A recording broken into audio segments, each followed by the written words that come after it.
বললি না কেন যে আমার ভাইটাকে তুমি কাজ ছেড়ে দে, এর থেকে ডবল ডবল তোকে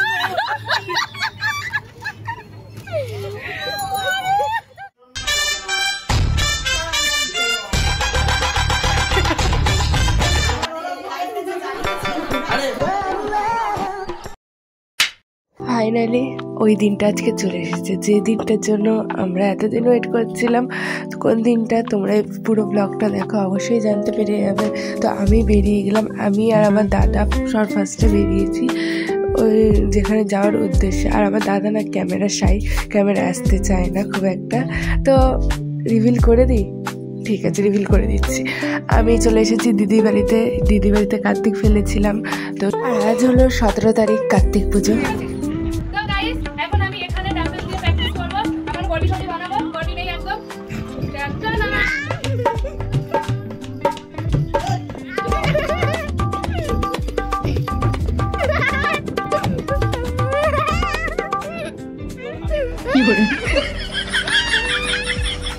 পর আমরা চলে গেলাম খেতে।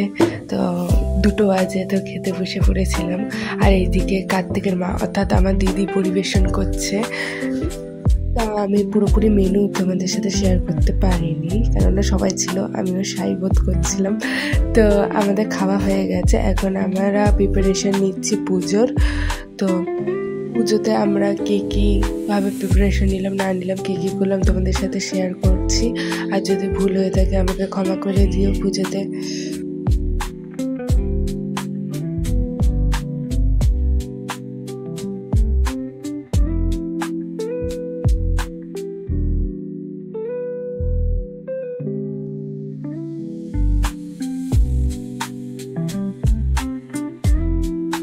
এটা হচ্ছে কার্তিক বঞ্চির জামা। এই জামা এরকম রাখবো, খুলবো। দেখো হাই ফ্রেন্ড, এটা প্যান্ট আর এটা জামা, সুন্দর জামাটা। আর এটা হচ্ছে বালিশ, বালিশটা এখানে রাখছি। আর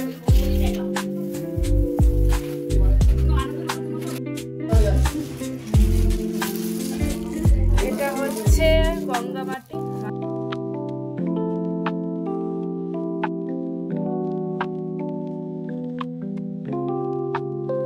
পুজোর যা যা গোছানোর আমাদের গোছানো হয়ে গেছে। এবার ঠাকুরমশাই আসলে তারপরে গোছাবো বাদবাকিটা।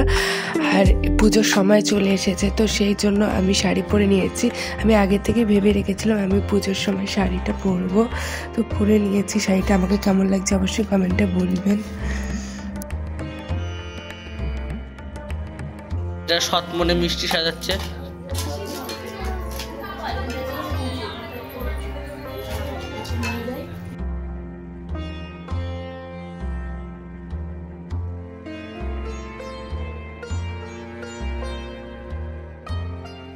এখন ফাইনাল প্রস্তুতি চলছে। আর আমরা এখানে খুব মজা করেছি।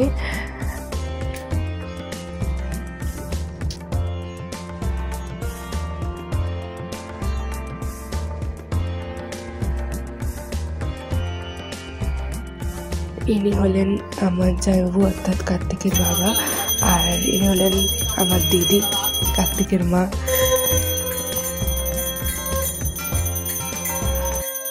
পুজো শেষে নিচে এসে দেখলাম সবার সেবা নিচ্ছে।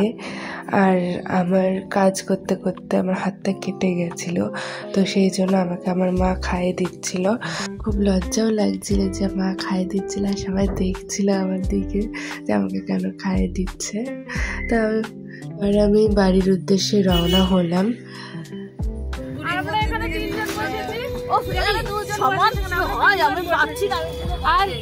আর এখানে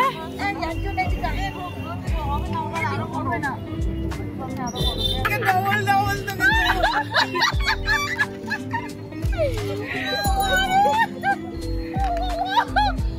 ভাই বলবে আমার ছোট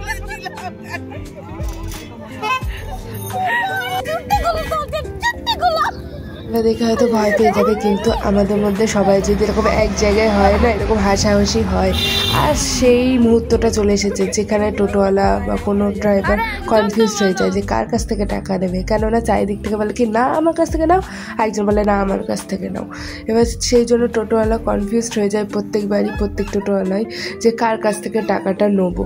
তো ফাইনালি আমরা বাড়িতে চলে এসেছি। তো এখানেই আমি আমার ব্লগটা শেষ করছি। কেমন লাগলো অবশ্যই জানাবে কমেন্টে।